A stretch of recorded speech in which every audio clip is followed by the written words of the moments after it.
Hey, be honest. Do you trust cops? We trust officers to serve and protect. And then they routinely do the exact opposite nearly every single time, to the point where the ranks of the Back the Blue Till It Happens to You club grows every single day.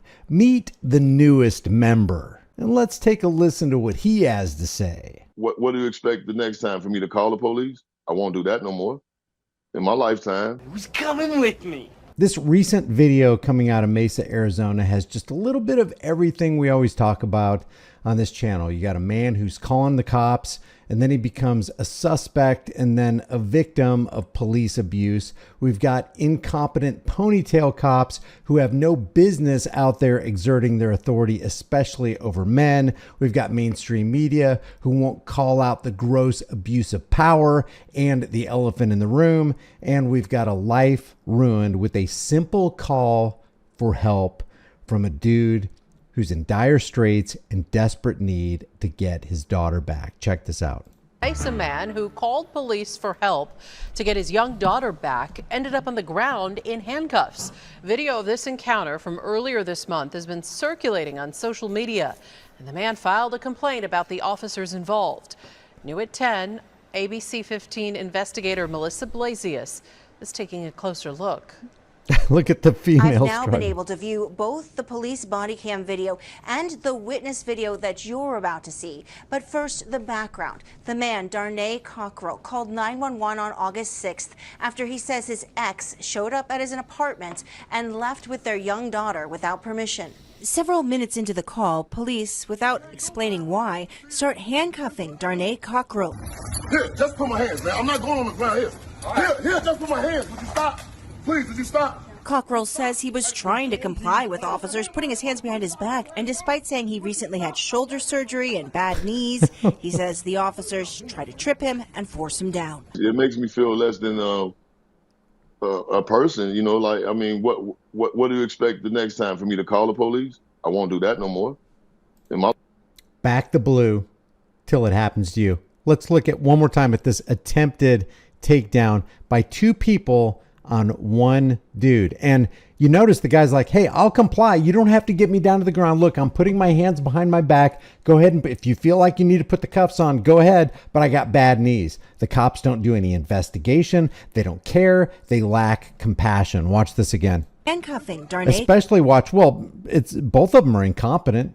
Both of them are impotent against this man's power. Obviously, this guy's almost, a large percentage of the time, this guy has his hands behind his back. So he's beating two people with his hands behind his back. Cockrell. Here, just put my hands, man. I'm not going on the ground here. Look at this. Here, just Look at put this. my hands. Would you stop? Please, would you stop? Cockrell says he was trying to comply with officers putting his hands behind his back, and despite saying he recently had shoulder surgery and bad knees. There was no reason for them to try to get him down to the ground when he's already saying, hey, not only is he saying he's going to comply, but he's complying by putting his hands behind his back. His hands aren't behind his back because of them. His hands are behind his back because he chose to put them behind his back so that he can comply with their ridiculous demands without their investigation.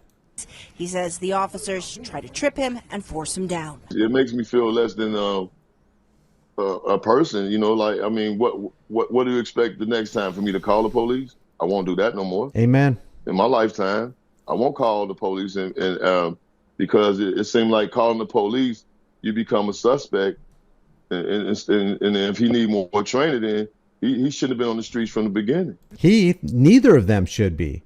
And there's another element and another ingredient, an important ingredient in this video that we always talk about, is one of this guy's neighbors bothered to become his insurance policy and record this incident because, and we're going to see in the next update video from this news channel that they let the news reporter see the video, but she could only record the audio.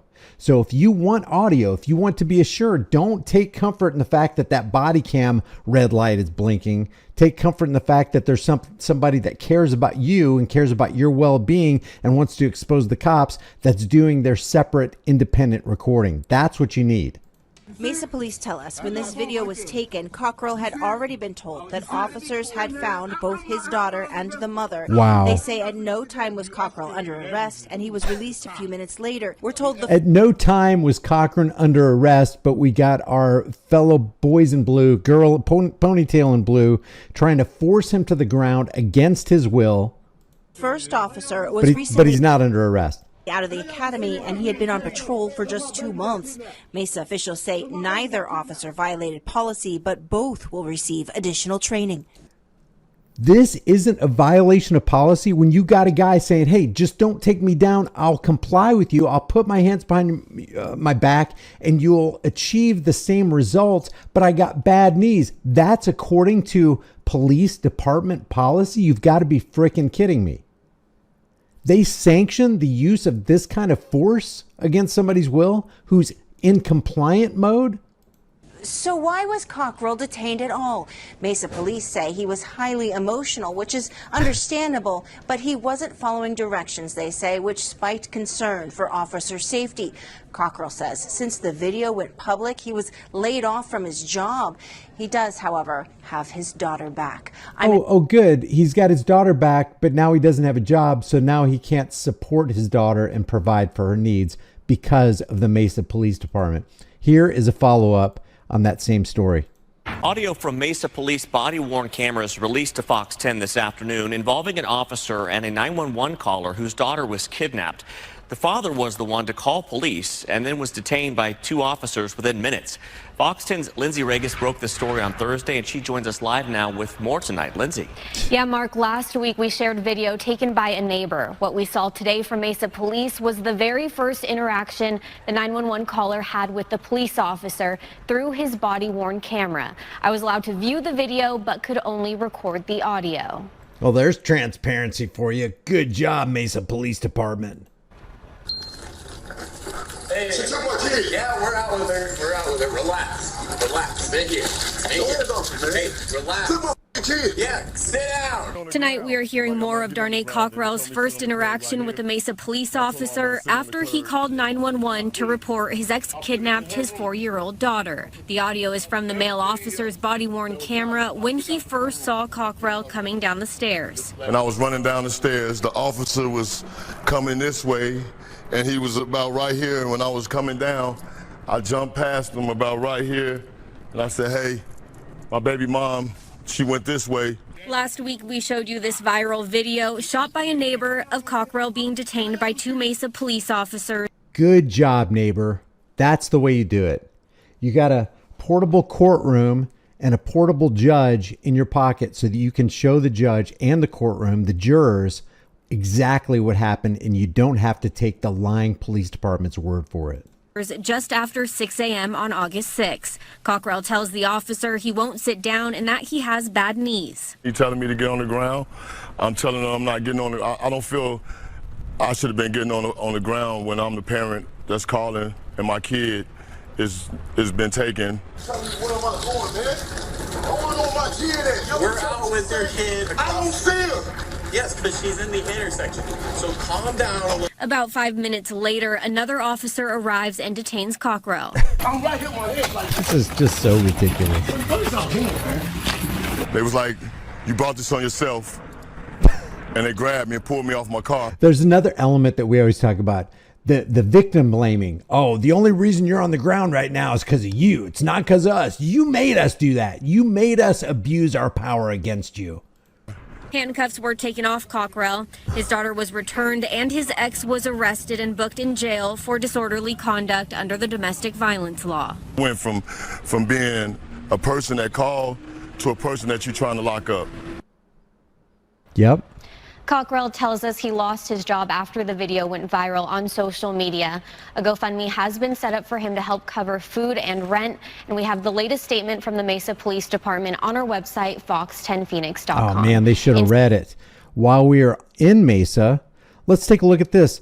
lest you think, oh, this is only a few bad apples. Those few bad apples spoil the whole bunch, even though the police department says, well, they can do that. That's not, they didn't break with policy on that kind of stuff. We actually sanction those kind of actions. We accept those things right there. We accept the police abuse of power on people who are trying to comply. Listen to this. These are veteran police officers who've been accused of sexual misconduct within the Mesa Police Department. We're talking about all crap rolls downhill. These guys are veterans. Now to an Arizona's family exclusive involving 3 veteran police officers from one Valley department. They are the subjects of scathing allegations. Yeah, 2 of the cases include prostitutes. The third, an extramarital affair with a woman that officer was called to help. Investigator Amy Cutler spent the last... An extramarital affair with a woman that police were called to help. I'll help you, ma'am. Help is on the way. The 9 most terrifying words in the English language are, I'm from the government, or I'm from the police department, and I'm here to help myself to your stuff. Last month, looking into these cases, alarming allegations for a community that relies on these officers. Yes. You know, the allegations that I want to hear that mainstream media considers alarming are civil asset forfeiture, police abuse of power as they commit their road piracy operations on fellow Americans who are trusting them to keep them safe. I want to hear about that kind of stuff. The Mesa Police Department and the Mesa Police Union agree with the outcome in these cases, determining the officers should be terminated. With all 3 officers facing disturbing allegations, come along with us as we track them down. Before they go to this cop right here, wouldn't it be great if they went to the door and said, hey, did you exact economic terrorism against all these people right here? These single mothers, these family, these parents of families. And did you give them a $250 traffic ticket for going 11 miles an hour of the speed limit when you guys break the speed limit all the time? Are you guys involved in civil asset forfeiture? Are those vehicles of people that live in this community in your impound lot simply because you claimed that they were involved in some kind of drug cartel operations for the Mexican drug cartel? That's the kind of news reporting I want to see. Hi, my name's Amy. I'm with Arizona. People are enraged at this stuff that from the civil asset forfeiture viewpoint is really nothing. She later agreed to let Chang track her and install 2 video cameras in her apartment, allowing him remote access to live viewing. So now you're gonna ruin my family, ruin my wife's career. Victim blaming. That's the quintessential cop mentality. Now you're gonna ruin my life. You're going to ruin my family's life, when he just got done ruining his family's life, but he's going to blame it on the reporter. As I'm trying to go back to having a normal life because I had a little oopsies. Chang engaged in sex acts with the woman while on duty between March and May. Using your tax dollars to do it. And this is not rare. This isn't some off in the weeds thing that happens occasionally. This isn't a few bad apples thing. This is a 25-year veteran with the Mesa Police Department. My question is, how many people has Officer Chang, former Officer Chang from the Mesa Police Department, economically terrorized? How many has he personally abused? Is he a domestic abuser? This guy, they needed to open an investigation on him. How many people are sitting in prison because of the actions, unjustly, because of the actions of Officer Chang? I just wanted to show you this. I'm not going to go over all this because I'm not sure if it's going to get a copyright strike or whatever. But I just wanted to go over this with you because it's not just a few bad apples thing. It's not just some people. Sometimes, it's very rare that somebody calls the cops and then they end up becoming victims. It happens all the frickin' time. And before I end this video right now, I just wanted to let you know that I've got some brand new videos up on my Disturbing Illusion channel, and a couple of those are 360 videos where we actually go down to Chimney Rock and Bat Cave, North Carolina, who were heavily hit by Hurricane Helene. And on the 360 videos, you can actually click on some of these videos, and as I'm driving along here, I'll just give you a little sample right here. As I'm driving along, you can control where you look and you can check out all the damage. There's a lot of damage that happens, especially up here, but I will leave the link to my Disturbing Illusion channel for you so you can take a look at that. If you haven't done so already, subscribe to this channel, hit the bell notification icon, give it a thumbs up, share it with everybody you know. We're going to hit the road again, and we're going to go to the Trump rally in Duluth, Georgia. We are already in Atlanta. It's going to take me a little while to go through some of that footage because we talked to a lot of people, but you'll definitely want to tune into this channel for all of that action. Appreciate you joining me. If you want to support the channel further, grab a shirt, become a channel member, but more importantly, understand that freedom might be dangerous, it might be scary, it might be unpredictable, but the thing that is more dangerous, unpredictable, and scary is not having freedom. I will see you in the next video.